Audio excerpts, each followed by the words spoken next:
الحمد لله الحمد لله وكفى وسلام على عباده الذين اصطفى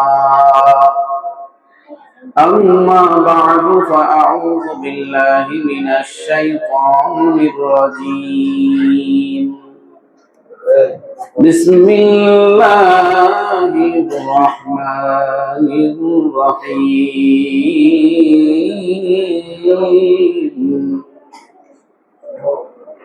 اقرأ باسم ربك الذي خلق خلق الإنسان من علق فقال رسول الله صلى الله عليه وسلم كن عالما أو متعلما أو مستمعا أو محبا ولا تكن الخامس فتهلك صدق الله مولانا العظيم وصدق رسوله النبي الكريم ونحن على ذلك لمن الشاهدين والشاكرين والحمد لله رب العالمين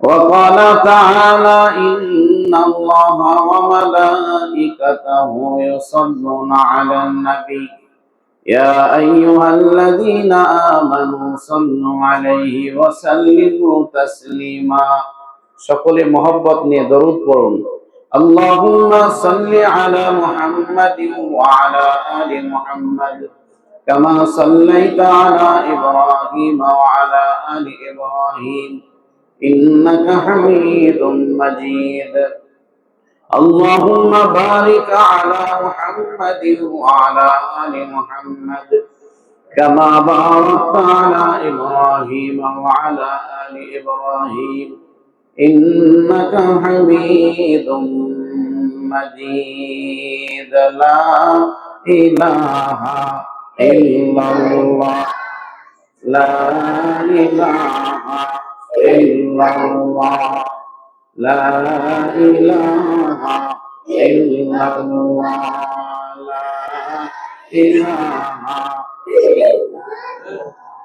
এই কালে মানবে যারা কাজে লাগবে মরণ বেলা এই কালে মরার রোশনীতে কবর হবে উজালা লা ইলাহা ইল্লাল্লাহ লা ইলাহা ইল্লাল্লাহ লা ইলাহা ইল্লাল্লাহ মুহাম্মাদুর রাসূলুল্লাহ मैं दूर हो मजबूर हो ऐ सैयद आलम मैं दूर हो मजबूर हो ऐ सैयद आलम दीदार देखा देने की आवाज सुना दो दीदार देखा देने की आवाज सुना दो मैं सूरत यूसुफ को नहीं चाहने वाला मैं सूरत यूसुफ को नहीं चाहने वाला मैं कैस के मानंद नहीं आशिक लैला मैं कैस के मानंद नहीं आशिक लैला আলহামদুলিল্লাহ আল্লাহ পাকের দরবারে লাখো কোটি শুকর সুজুদ যে মহান মালিক আপনাকে আমাকে আমাদেরকে সকলকে দয়া করে মায়া করে ভালোবেসে রহমতি বরকতি কোরআনি এই মজলিসে আসার বসার মতো সুযোগ যোগ্যতা সুস্থতা আল্লাহ তাআলা দান করেছেন এজন্য সকলে শুকরগুজারি হয়ে জবান খুলে সকলে একসঙ্গে সমস্বরে পড়ুন আলহামদুলিল্লাহ লাখ কোটি দরুদ ও সালাম বিশ্ব মানবতার নবী রাহমাতুল লিল আলামিন সাইয়্যিদুল মুরসালিন মুহাম্মদুর রাসূলুল্লাহ সাল্লাল্লাহু আলাইহি ওয়াসাল্লামের উপর। সম্মানিত হাজিরিন, আজকের এই মজলিসটা এটা কোনো সাধারণ দুনিয়ার কোনো সাধারণ মজলিস নয়। এই মজলিসটা অত্যন্ত একটা দামি মজলিস। কেন দামি? এটা কোরআনের মজলিস। কিসের মজলিস? এটা কোরআনের সবকের অনুষ্ঠান। এখানে বাচ্চাদেরকে কোরআন হাতে দেওয়া হয়েছে, আলোচনা হবে কোরআন সম্পর্কে। মাদ্রাসাটাও কোরআনই মাদ্রাসা। এজন্য আজকের এই মজলিসটা অত্যন্ত দামি। কেন দামি? কারণ কোরআন হচ্ছে সবচাইতে দামি কিতাব। পৃথিবীর মধ্যে যত কিতাব, যত বই পুস্তক লেখা হয়েছে এই পর্যন্ত, একমাত্র হাফেজে কোরআন, কোরআনকে অর্থাৎ হিফজ করেছে, মুখস্থ করেছে এবং এ টু জেড নির্ভুল ভাবে, এমন কিতাব একটাও নেই, একমাত্র কোরআন। সুবহানাল্লাহ। পৃথিবীতে সকল কিতাবের শুরুতে লেখকের লেখা থাকে, ভুল ত্রুটি হলে ধরিয়ে দিবেন, ভুল হতেও পারে, ভুল স্বীকার করে কিতাব লেখে। আর আল্লাহ তাআলা বলছেন যালিকাল কিতাব লা রাইবা ফি, শুরুতেই বলছে এটা এমন কিতাব, কোন ভুল তো দূরের কথা, সন্দেহের অবকাশ মাত্র নেই। সুবহানাল্লাহ।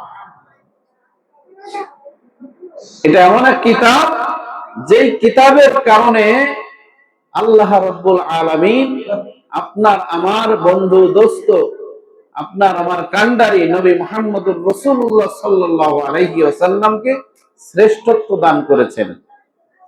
তামাম পৃথিবীর মধ্যে এই পর্যন্ত, পৃথিবীর শুরুর লগ্ন থেকে যত মানব আসছে আর আসবে, তাদের মধ্যে শ্রেষ্ঠ মহামানব কে? একটু বলতে পারেন না? মুহাম্মদুর রাসূলুল্লাহ সাল্লাল্লাহু আলাইহি ওয়াসাল্লাম। তিনি শ্রেষ্ঠ হয়েছেন কেন? কারণ সর্বশ্রেষ্ঠ কিতাব তার সিনায় নাজিল হয়েছে। সুবহানাল্লাহ বলেন। পৃথিবী না, শুধু তামাম মাখলুকাতের মধ্যে সবচাইতে দামি আপনার আমার নবী। দেখেন, কোরআন এমন একটা কিতাব, এই কোরআন লৌহে মাহফুজ, যেখানে আল্লাহ তাআলা সংরক্ষণ করেছেন, সেই লৌহ মাহফুজকে আল্লাহ সম্মানিত করেছে। এই কোরআন আল্লাহর নবীজির সিনা মুবারকের মধ্যে সংরক্ষণ করার কারণে নবীর দাম বেড়ে গেছে। নবীর থেকে যারা শিখে শিখে আমল করছে, ধারণ করছে, জীবনে বাস্তবায়ন করছে, সাহাবায়ে কেরাম, আল্লাহ তাদেরকেও দামি বানাইছেন। কেমন দামি? রাদিয়াল্লাহু আনহুম ওয়া রাদু আন। আল্লাহ বলেন আমি তাদের উপরে রাজি খুশি, তারাও আমার উপর রাজি খুশি। আল্লাহ যার উপরে রাজি খুশি, তার আর কোনো টেনশন আছে? সাহাবায়ে কেরাম থেকে যারা এই কোরআন ধারণ করেছে, শিখেছে, আমল করেছে, জীবনে বাস্তবায়ন করেছে, তাবেঈন, তাদেরকেও আল্লাহ দামি বানিয়ে দিয়েছেন। তারপরের যুগ তাবেঈন, এই কোরআন তারা তাদের কাছ থেকে শিখছে, তারাও দামি হয়ে গেছে। এরপরের স্টেপ হচ্ছে গিয়ে আমরা, এই আমাদের মধ্যে আবার শ্রেষ্ঠ কিছু মানুষ আছে, যারা এই কোরআন ধারণ করবে, তারা এই পৃথিবীর মধ্যে যত বড় বৈজ্ঞানিক হোক, যত বড় কলামিস্ট হোক, যত বড় ইঞ্জিনিয়ার হোক, যত বড় ডাক্তার হোক, তাদের মধ্যে সর্বশ্রেষ্ঠ হলো তারা যারা কোরআন পড়ে এবং যারা কোরআন পড়ায়। সুবহানাল্লাহ। যারা পড়ে তাদেরকে কি বলা হয়? তালিবুল ইলম, ছাত্র। আর যারা পড়ায় তাদেরকে বলা হয় শিক্ষক, আলিম। কি বলেন? এই দুই শ্রেণীর মানুষকে শ্রেষ্ঠ ঘোষণা দিয়ে গেছেন কে? মুহাম্মদুর রাসূলুল্লাহ সাল্লাল্লাহু আলাইহি ওয়াসাল্লাম। খায়রুকুম মান তাআল্লামাল কুরআন ওয়া আল্লামা। তোমাদের মধ্যে তারাই শ্রেষ্ঠ যারা কোরআন পড়ে এবং কোরআন পড়ায়, কোরআন শেখে এবং শেখায়। এখন মনে মনে ভাবতেই পারেন যে হুজুর, কোরআন পড়লে শ্রেষ্ঠ, অথচ পৃথিবীর মধ্যে তো বহু মানুষ আছে, বহু গুণে গুণান্বিত, বহু শিক্ষায় শিক্ষিত, তাদের অনেক দাম, অনেক সম্মান, অনেক ইজ্জত, অনেক টাকা পয়সা, অনেক বাড়ি গাড়ি, তাদের সে শ্রেষ্ঠ কিভাবে হলো? দেখেন, বিষয়টা হলো পৃথিবী হলো ক্ষণস্থায়ী, অল্প সময়ের জন্য, কারো জন্য 70, কারো 80, কারো 90, এই তো সামথিং কম বেশি এর ভিতরেই। কিন্তু এই পৃথিবী শেষ হওয়ার পরে আর একটা জীবন শুরু হবে, যেই জীবনে শুরু আছে শেষ নাই। তো সেই জীবনে যারা শ্রেষ্ঠ তারাই প্রকৃত শ্রেষ্ঠ, ঠিক না বেঠিক? সাময়িক শ্রেষ্ঠত্বের চাইতে স্থায়ী শ্রেষ্ঠত্বের দাম বেশি। যারা কোরআন শিখলো, যারা কোরআন পড়লো, যারা কোরআন পড়াইলো, আল্লাহ রাব্বুল আলামিন তাদেরকে দামি বানায়া দিলেন।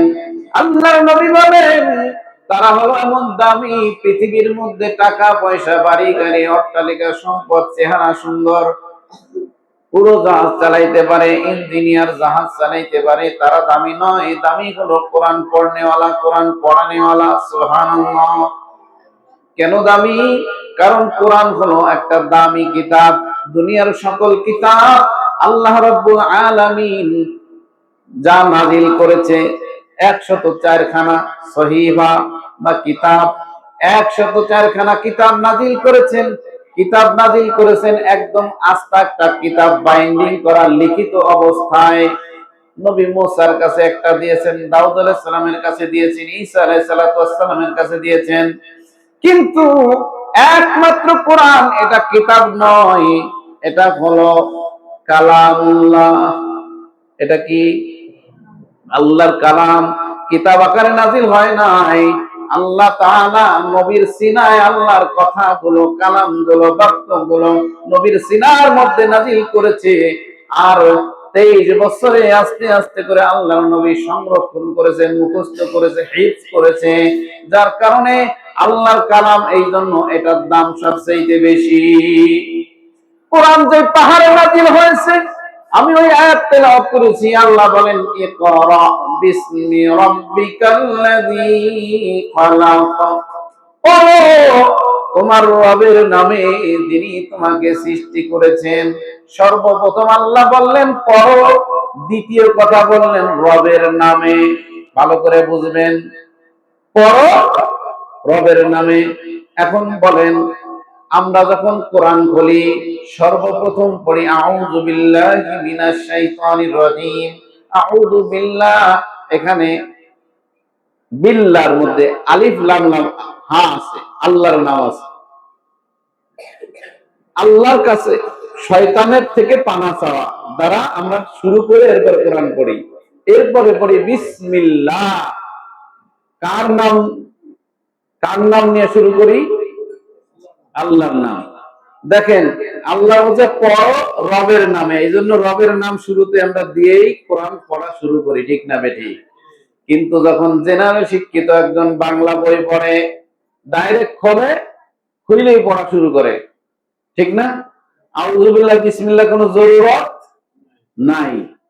এখন কি মাইকে আছে না সাউন্ড বক্স? এটা আচ্ছা, তো যাই হোক, তাহলে পড়া, আল্লাহ বললেন পড়ো রবের নামে।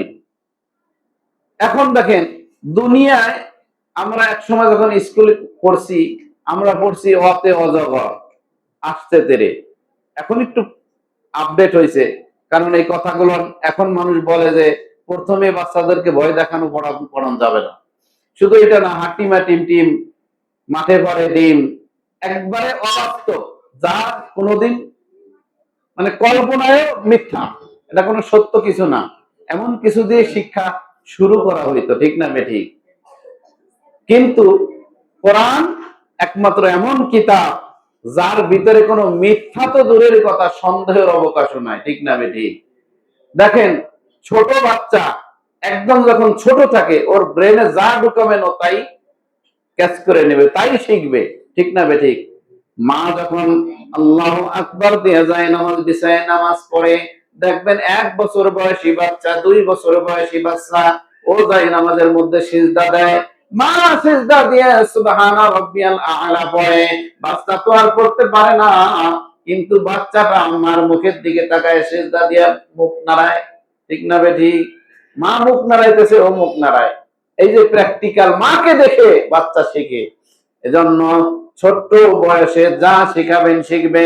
ছোট্ট বয়সে একটা উদাহরণ দেই, মাটি যখন নরম থাকে, নরম মাটি দিয়ে ইচ্ছা করলে পাতিল বানানো যায়, আবার ভাঙ্গা ইচ্ছা করলে আপনি কলস বানাইতে পারেন, বিভিন্ন জিনিস বানাতে পারেন, যেহেতু মাটিটা নরম। কিন্তু যখন শক্ত হয়ে যায়, আগুনে পোড়ানো হয়, ওই মাটি, ওই শক্ত পোড়ানো মাটি যেটা এখন পুড়ে শক্ত হয়ে গেছে, ইটের মতো লাল হয়ে গেছে, এখন মন চাইলে ওটাকে আর অন্য কিছু বানানো যায় না, ওটা এখন ভাঙ্গা ছাড়া আর কোনো উপায় থাকে না।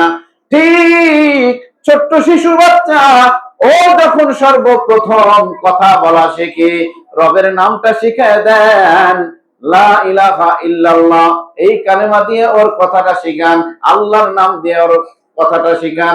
এজন্য হাদিসের মধ্যে আসছে, বাচ্চা যখন ভূমিষ্ঠ হয়, ভূমিষ্ঠ হওয়ার সাথে সাথে তার কানের মধ্যে আযানের বাক্যগুলো বড়, ঠিক না বেঠিক?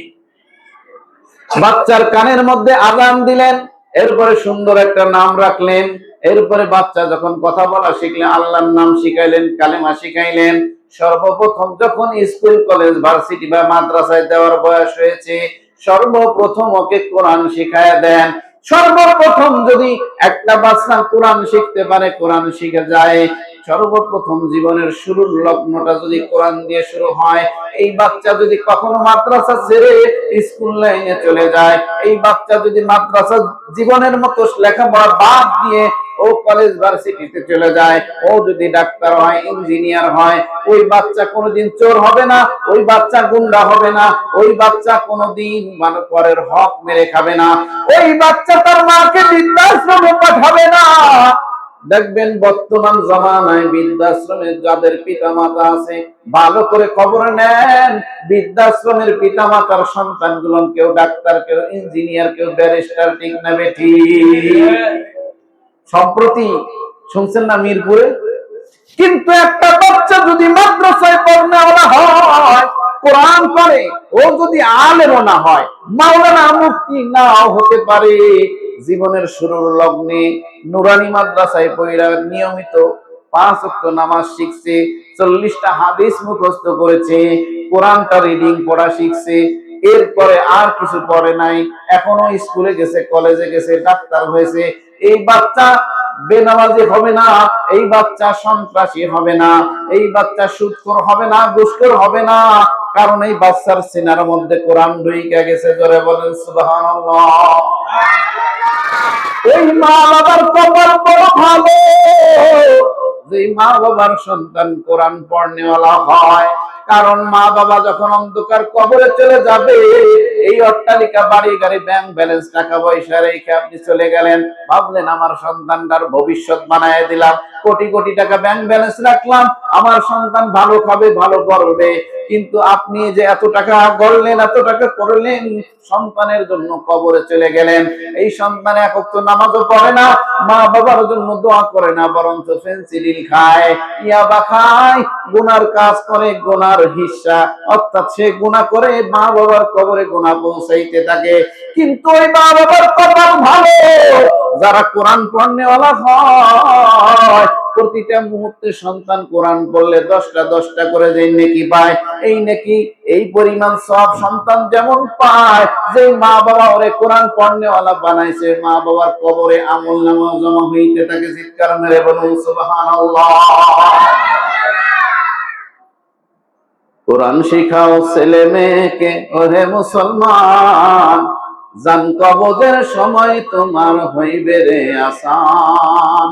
এই যে গজলের মধ্যে কয় জান কবজের সময় হইবে রে আসান, কারণ কোরআন পড়নেওয়ালা জানে মৃত্যু সজ্জিত ব্যক্তি মুমূর্ষু অবস্থায় যদি সূরা ইয়াসিন পড়া হয়, আল্লাহ তাআলা মৃত্যুর যন্ত্রণা কমায় দেয়। মা বাবা যদি কবরস্থ হয়, মা বাবার জন্য সন্তান যদি সূরা মুলক পড়ে দোয়া করে, আল্লাহ রাব্বুল আলামিন কবরের আযাব মাফ করে দেন। আল্লাহর এক বান্দা, আল্লাহর এক খাঁটি গোলাম, আল্লাহর একদম খাস বান্দা, তাহাজ্জুদ গুজার, কবরস্থানের পাশ দিয়ে যাইতেছে, ওখানে যাইয়া সূরা ফাতিহা, এরপরে আপনার দুরূদ ইব্রাহিম, আরো কিছু সূরা, সূরা ইখলাস 3 বার পড়ে, এরপর কবরস্থ মানুষদের জন্য দোয়া করলেন। রাতের বেলা আল্লাহ তাকে স্বপ্নে দেখান, তার নেকি গুলো বন্টন হইতেছে। সুবহানাল্লাহ। আল্লাহ স্বপ্নে অনেক কিছু দেখাতে পারেন না, আল্লাহ ওনাদের দেখান। স্বপ্নে দেখে উনি যে আমল করেছিলেন এই আমলের সবগুলো আপনার যারা কবরস্থ আছে তাদেরকে বন্টন করা আছে, ফেরেশতারা বিতরণ করতেছে আর তারা সিরিয়ালে দাঁড়ায় দাঁড়ায় এটা নিতেছে। কিন্তু একজন মহিলা ব্যতিক্রম, তিনি তার কবরে বৈশা আমল করতেছে, কিন্তু তিনি কোনো সিরিয়ালে দাঁড়ান নাই। বললেন, মা, সবাই নেকি নেওয়ার জন্য পারাবারি করে, আপনি কেন নেন না? বলে, বাবা, আমার একটা হাফেজে কোরআন ছেলে আছে। সুবহানাল্লাহ। বলে, ওই বাজারের মধ্যে মুগদা বাজারে অমর দোকানে আমার ছেলেটা ব্যবসা করে, বেচা কেনার ফাঁকে ফাঁকে যখন কাস্টমার থাকে না, আমার সন্তান কোরআন পড়ে, প্রতিটা হরফে হরফে যে নেকি আল্লাহ রাব্বুল আলামিন আমার আমলনামায় পাঠায় দেন। আমার নেকির অভাব নাই, এজন্য আমি নেকি নেওয়ার পারাপারি সিরিয়ালের মধ্যে আমি নাই। সুবহানাল্লাহ। তাহলে কোরআন পড়নেওয়ালার বাবারাও ভাগ্যবান, তারাও দামি, কারণ কোরআন যার সিনায় আসে সে দামি। কোরআন এত দামি কিতাব, কোরআন মানুষের সিনায় নাজিল হলে সে শ্রেষ্ঠ হয়ে যায়, ধারণ করলে শ্রেষ্ঠ হয়। কোরআন যেই মাসে নাজিল হয় ওই মাসটা আল্লাহর কাছে এত দামি, যেই মাসে একটা নফল পড়লে একটা ফরজের সমান, একটা ফরজ করলে 70টা ফরজের সমান। কারণ ওই মাসে আল্লাহ কোরআন নাজিল করেছে, এজন্য ওই মাসের দাম। কোরআন যেই রাতে নাজিল হয়েছে ওই রাতটাকে আল্লাহ 1000 মাসের চাইতে উত্তম বলে ঘোষণা দিয়েছেন। তাহলে সেই কোরআন এত দামি কিতাব, একটা তক্তার কোনো দাম নাই, রাস্তাঘাটে পড়ে থাকে, মানুষ লাত্তায় পিটায়, ক্রিকেটের ব্যাটও বানায়। কিন্তু দেখেন তো, যে কোরআনের সাথে যেই কাঠটা একবার লাগছে তার নাম রেহাল। ওই রেহাল এখন এত দামি, বিনা অজুতে ধরতে মানুষ ভয় পায়। ওই কোরআন পায়ে লাগলে সালাম খায়, সালাম দেয়, ওই রেহালে পাও লাগলেও সালাম দেয়। ঠিক না বেটি? কারণ কোরআন এমন দামি, এই দামি কিতাবের সংস্পর্শে যারা আসবে তারা দামি। আজকে যারা এই যে কোরআন হাতে নিয়েছে আপনারা কল্পনা করতে পারবেন না। আল্লাহ রাব্বুল আলামিন আপনার মুসা পয়গম্বর আলাইহিস সালাতু ওয়াস সালামের জামানার একটা ঘটনা, এক ব্যক্তির কবরে আযাব হয়। আল্লাহ বলেন, ও ফেরেশতা, আমার বান্দার আযাব তুমি বন্ধ করে দাও, কারণ ওর একটা সন্তান ও দুনিয়ায় রাইখা কবরে চলে আসছিল। ওই সন্তান আস্তে আস্তে বড় হয়েছে, সন্তানের মা তাকে মাদ্রাসায় ভর্তি করেছে। মাদ্রাসায় হুজুর তারে সর্বপ্রথম সবক দিছে, বিসমিল্লাহির রহমানির রহিম। ও ফেরেশতা, আমার ওই বান্দা যিনি কবরে আছে তার সন্তান মাদ্রাসায় বলে আমি রহমান, আমি রহিম। আল্লাহ আমি রহমান আমি রহিম বলে ওই সন্তান যখন স্বীকৃতি দেয়, আমি যদি রহমানি হই, আমি যদি সত্যিকারের রহিম হই, কি করে তার বাবারে আমি আযাব দেই? আমি যদি তার বাবারে আযাব দেই তাহলে তার সন্তানের কথা মিথ্যা হয়ে যায়। আমি আল্লাহ রহমান থাকি না, আমি আল্লাহ রহিম থাকি না। যার সন্তান রহমান আর রহিমের স্বীকৃতি দেয়, ও ফেরেশতা সাক্ষী থাক, তার বাবার জীবনের সব গুনাহ আমি মাফ করে দিলাম। এই কালাম জিন্দা কুরআনে হাকিম, হিকমতে উলায়া সাদাসকুম কদিম, জামিউল ইলম ফিল কুরআনে হাকিম, তাকাসুর আনহু আফহামুর রিজালি। আল্লাহ তাআলা কোরআন নাযিল করেছেন, এই কোরআন হলো মানুষের জীবনের সংবিধান। এই কোরআন যখন ঘরের মধ্যে তেলাওয়াত হয়, ওই ঘরের মধ্যে আল্লাহর রহমত নাযিল হয়। কোরআন যখন সন্তান পড়ে, কোরআনের যখন হাফেজ হয়, আলেম হয়, দুনিয়ার মধ্যে শ্রেষ্ঠ হয়ে যায়। আল্লাহর নবী বলেন, দুনিয়ার মানুষেরা রে, তোমরা প্রত্যেকেই আলেম হও। কোন আলিমান, আল্লাহর নবী বলছে সবাই আলেম হও। আমরা কি সবাই আলেম? আমরা আলেম? সবাই কি হওয়া সম্ভব? সবাই কিন্তু সম্ভব না। কারণ অনেক সময় অনেক বাবা সন্তানকে মাদ্রাসায় দেয় নাই, মক্তবে পাঠায় নাই, বা এরকম পরিবেশ ছিল না, যার কারণে সবাই আলেম হতে পারবে না। কিন্তু অপশন আছে, আলেম যারা হতে পারি নাই টেনশন নাই। এরপরে আল্লাহর নবী বলছেন আও মুতাআল্লিমান, আলেম হতে পারো নাই, আও মুতাআল্লিমান, আলেমের ছাত্র হও। সুবহানাল্লাহ। আলেম হতে পারো নাই, ঠিক আছে, তুমি আলেমের ছাত্র হয়ে যাও। এখন বলবেন হুজুর ছাত্র তো জীবনে হইতে পারি নাই, তারপরে তাদের জন্য অপশন আছে আও মুস্তামিয়ান, ছাত্র হতে পারো নাই, আলেমদের নসিহত শুনে শুনে আমল করো, তাদের কথা মানো। 3 নম্বর হও। 1 নম্বর হতে পারো না, 2 নম্বর হও, 2 নম্বর পারো না, 3 নম্বর গুণের অধিকারী হও। যদি তাও না পারো আও মুহিব্বান, যদি তাও তোমরা না পারো আলেমদেরকে মহব্বত করো। এইটা তো অসম্ভবের কিছু না, কি কন? আলেমকে অন্তত মহব্বত তো করা যায়, ভালোবাসতে তো টাকা লাগে না। একটু মহব্বত দেখ করলেন, ভালোবাসলেন, উস্তাদজি কেমন আছেন, আসসালামু আলাইকুম, হুজুর ভালো আছেন, আপনার মা বাবা ভালো আছে, আপনার আব্বাজান ভালো হয়েছে, হুজুর কি খাইছেন সকালে, এই যে একটা মুখের ভালোবাসা দিলেন, দেখা হয়েছে হুজুর এক কাপ চা খান, কি এটা কি অসম্ভব? এই 4 গুণের একটা গুণ যদি কারো মধ্যে থাকে, এই একটা গুণ তাদেরকে জান্নাতে নিয়ে যাবে। সুবহানাল্লাহ। हर रंग में तुम्हारे दिल में तुम्हारे जान में तुम्हारे ताम, हर रंग में तुम्हारे दिल में तुम्हारे जान में तुम्हारे ताम, देखता हूँ जिदा चाहता हूँ आपकी रहम करम, देखता हूँ जिदा चाहता हूँ आपकी रहम करम। যখন এই 4 গুণের অধিকারী হয়ে যাবেন, আপনি যখন নামাজি হয়ে যাবেন, আল্লাহওয়ালা হয়ে যাবেন, তখন আপনি যেদিকে তাকাইবেন শুধু রহমত আর বরকত আর বরকত। আপনার ইনকাম কম, সংসারে অভাব থাকবে না। দেখবেন হুজুরদের বেতন তুলনামূলক কম। বর্তমানে সরকারি একটা স্কেলের সবচেয়ে নিম্ন পর্যায়ের যেটা স্কেল, দেখবেন তাদের বেতন 20-22 হাজার টাকা পড়ে এভারেজে। কিন্তু আমাদের বহু ইমাম আছে ঢাকা শহর বাদ দিয়ে গ্রামের দিকে তাকান, 5,000, 6,000, 7,000, 8,000, 10,000 অ্যাভেলেবেল, ঠিক না বেঠিক?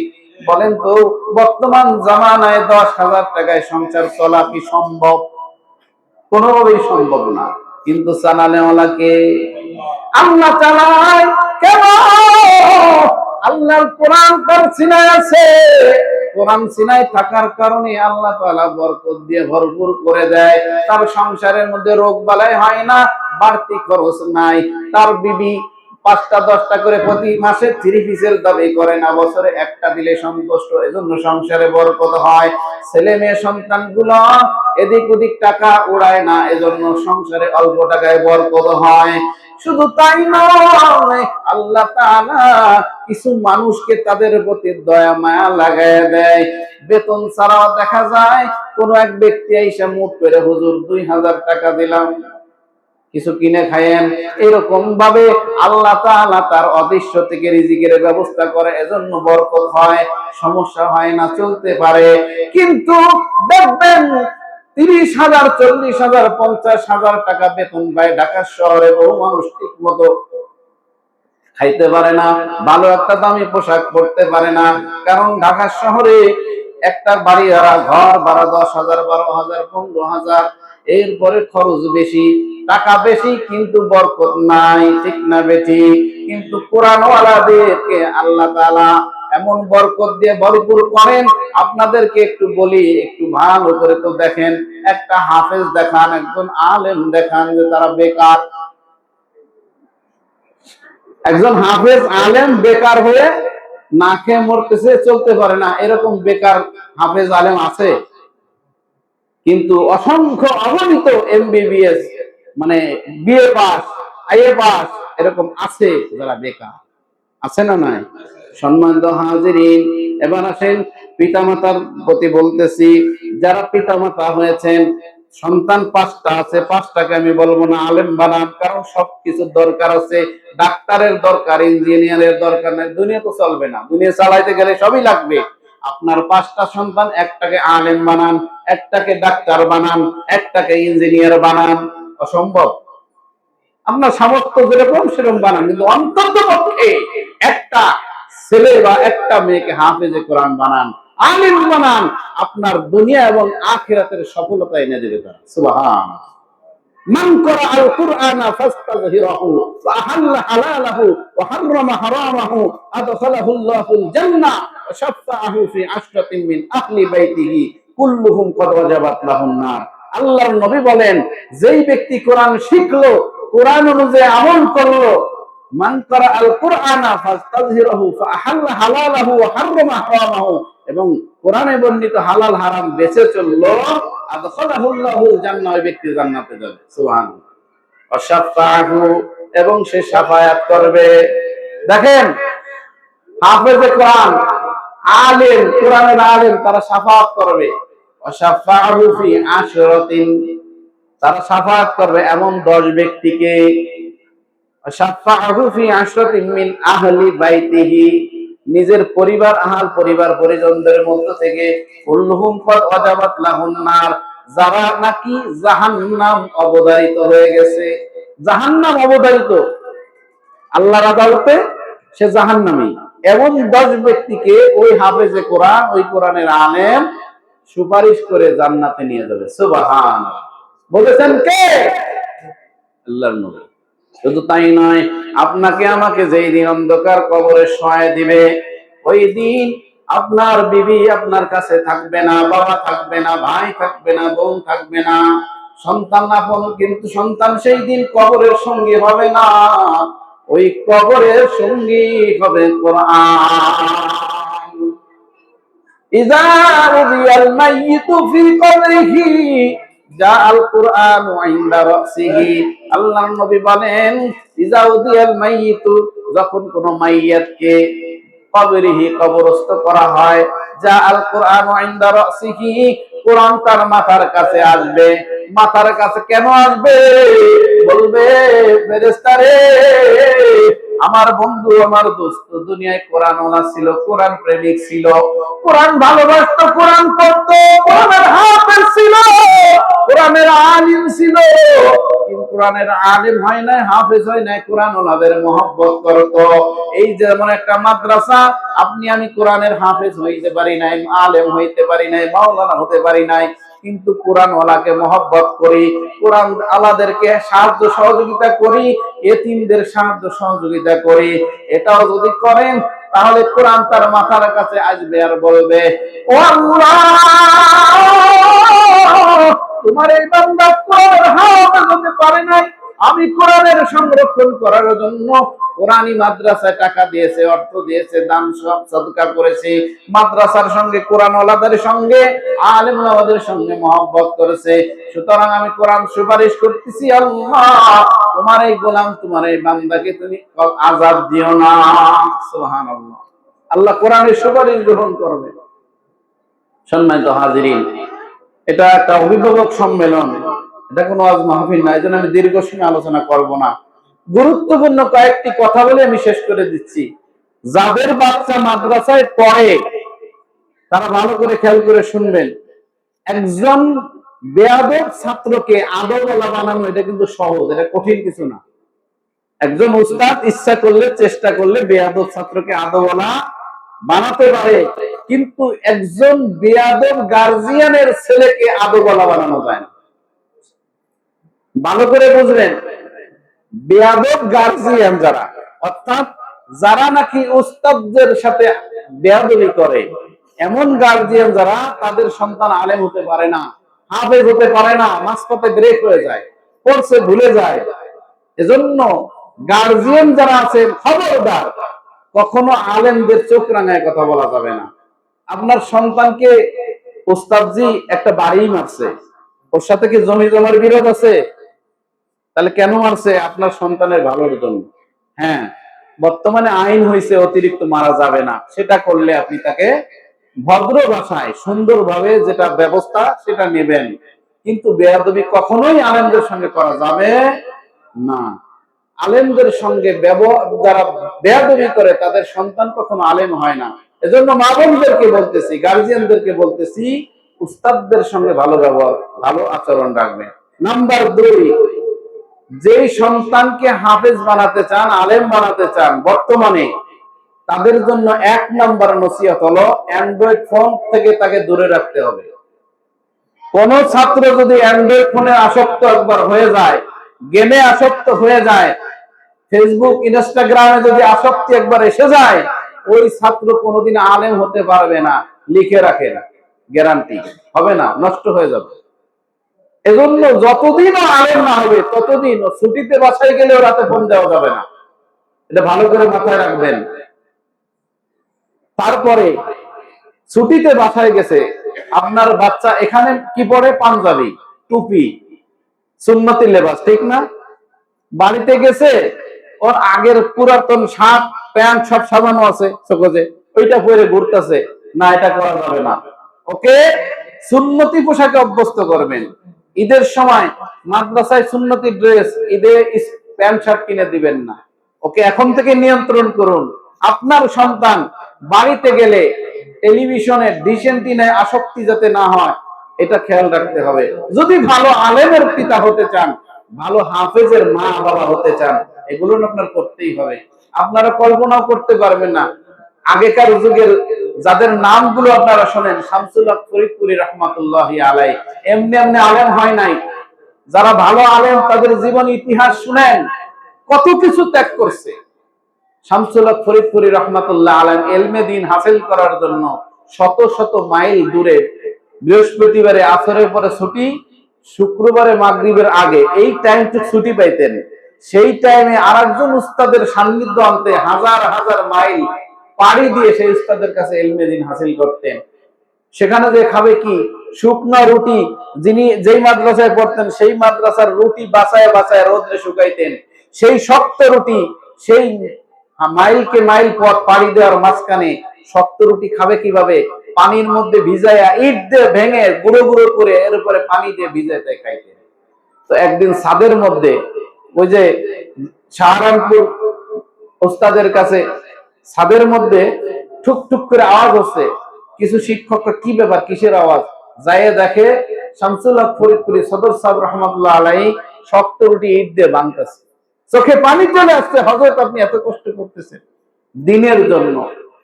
তার বাবা মা তাকে মাদ্রাসায় দিবে না, তাকে জেনারেল শিক্ষায় শিক্ষিত করবে, কিন্তু তিনি কোরআন বুকের মধ্যে নিয়ে জঙ্গলে যায় কাঁদতেন, আল্লাহ তোমার এই কোরআন আমার সিনায়, আল্লাহ একটু সুযোগ দাও, আমি আলেম হতে চাই, হাফেজ হতে চাই, কাঁদতেন। এজন্য যেই সন্তান তাহাজ্জুদে কান্দে, যেই সন্তানের পিতা মাতা তাহাজ্জুদে কান্দে, ওই সন্তান আলেম হয়, ভালো আলেম হয়, ভালো হাফেজ হয়। এজন্য যদি ভালো হাফেজে কোরআন, ভালো আলেমের পিতা মাতা হতে চান, মা বাবার তাহাজ্জুদ গুজার হতে হবে, আল্লাহর কাছে চাইতে হবে, আল্লাহ আমি কিছু চাই না, আমার সন্তানকে একটা ভালো হাফেজে কোরআন বানায় দেন, একজন আলেম বানায় দেন। আল্লাহ বেয়াদবের পিতা মাতা বানায়েন না। আল্লাহ এমন সন্তানের পিতা মাতা বানায়েন না যার কারণে জাহান্নামে যাইতে হবে। দোয়া করতে হয়, চাইতে হয়, চাইলে হবে। এগুলো খেয়াল করবেন। নাম্বার কয়েকটাই বলে ফেলছি, আরো এরকম বহু নসিহত আছে। অত্যন্ত সতর্কতার সাথে বাচ্চাদেরকে আপনার, ও আরেকটা বিষয়, বেশি বেশি ছুটি কাটানো যাবে না। কারণ হলো, বিশেষ করে যারা হাফেজে কোরআন হয়, আপনারা যারা মাদ্রাসায় হেফজ করছে এরা ছাড়া বুঝবে না এটা। একদিন যদি বাড়িতে যায় অনুপস্থিত থাকে, 7 দিনের পড়া পিছায় যায়। হেফজখানার ছাত্র একদিন যদি বাড়িতে থাকে 7 দিনে পড়া পিছায় যায়। এখন ওই সন্তান যদি 1 সপ্তাহ না আসে, 7 7 49 দিনের, তখনই ও এতদিনের পড়া পিছিয়ে যায়। তখন মাদ্রাসা এসে তখনই কয় আমি আর পড়বো না। এরকম বহু ঘটনা আছে। ওই যে পড়া ভুলে গেছে, আবার আমার সঙ্গের ছাত্র ও 5 পারা বেশি পড়ে ফেলছে, 2 পারা আগায় গেছে, ওর মনটা নষ্ট হয়ে যায়, আমি আর পড়বো না। তো কি করবে? আমি স্কুলে পড়বো। ওরে স্কুলে দেবো, স্কুলে পড়ালেখা হবে না। হেফজখানার থেকে লাইনচ্যুত হলে স্কুলেও হয় না, বহু দেখছি। এজন্য খুব সাবধান। কোরআনে হাফেজ বানাবেন, এটা আলো, এটা নূর। কোরআন হলো আলো। আলো কখনো অন্ধকারের মধ্যে প্রবেশ করে না। আলো আসলে আধার কেটে যায়, আধার আসলে আলো চলে যায়, রাত আসলে দিন চলে যায়, দিন আসলে রাত চলে যায়। দিনের মতো আলো, নূর হলো কোরআন। যেই সিনার মধ্যে গুনাহ আছে, যেই সিনার মধ্যে অন্ধকার আছে, ওই সিনায় কোরআন ঢুকবে না, ঢুকাইলেও বের হয়ে যাবে। সুতরাং কোরআন যদি ঢুকাইতে হয়, যারা ছাত্র আছো তোমাদেরকে বলি, 5 ওয়াক্ত নামাজ তো পড়বা, পারলে তাহাজ্জুদ করে আল্লাহর কাছে কাঁদবা, আল্লাহ সবাইকে তো সবকিছু দেও নাই, মাদ্রাসায় যখন আনছো, ও মালিক আমাদেরকে হাফেজে কোরআন হওয়ার তৌফিক দান করো। বহু ছাত্র আছে রাতের বেলায়, রাত 2টা 3টায় উঠে তাহাজ্জুদ পড়ে, উস্তাদের টয়লেট পরিষ্কার করে, প্রস্রাবখানা পরিষ্কার করে। কেন? আল্লাহর কাছে কবুলিয়ত করার জন্য, আল্লাহ আমি তোমাকে পাওয়ার জন্য ছোট হইলাম, আল্লাহ তুমি আমাকে বড় আলেম বানাও দাও, আমার অন্তরকে পরিষ্কার করে দাও, কলুষিত মুক্ত করে দাও। তো যাই হোক, সম্মানিত হাজিরিন, এই কথাগুলো বললাম, আল্লাহ যেন আমাকে এবং আপনাদের সকলকে মানার মতো তৌফিক দান করেন। দেখেন, কোরআনের হাফেজের পিতা হওয়া এটা চারটিখানি কথা না, এটা অনেক সৌভাগ্যের বিষয়। আল্লাহ যদি আপনাদের সন্তান 4টা 5টা দিয়ে থাকে, 1টা 2টা দিয়ে, একটা হলেও মাদ্রাসায় দিয়ে ঠকবেন না। অন্তত এই দুনিয়ায় যদিও দেখেন, হ্যাঁ রে কয় টাকা বেতন পাবে, কি পাবে, বাদ দেন। একটা সন্তান আল্লাহ আছে দিয়েই দেন, মনে করেন যা ওর কামাই খাওয়ার আশা নাই, ওরে আখিরাতের জন্য রাখলাম। আল্লাহ আমাদের সবাইকে কবুল করুক, কোরআনের পক্ষে থাকার তৌফিক দান করুক, কোরআন ওয়ালাদেরকে মহব্বত করার তৌফিক দান করুক, কোরআন ওয়ালাদের, কোরআনের হাফেজদের পিতামাতা, আলিমদের পিতামাতা হওয়ার সৌভাগ্য নসিব করুক। সকলে বলুন আমিন। আল্লাহ তাআলা যেন এই মাদ্রাসাকে কিয়ামত পর্যন্ত আল্লাহ কবুল করেন।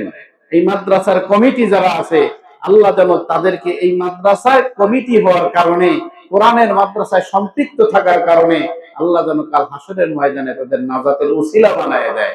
এই মাদ্রাসায় যারা শিক্ষক আছে, আল্লাহ যেন এই শিক্ষকতা করার কারণে আল্লাহ যেন দুনিয়া আখিরাতের কামিয়াবি দান করে। সবাই দোয়া করবেন। আমা তাওফিক ইল্লা বিল্লাহ, ওয়া আখিরু দাওয়ানা আনিল হামদুলিল্লাহি রাব্বিল আলামিন।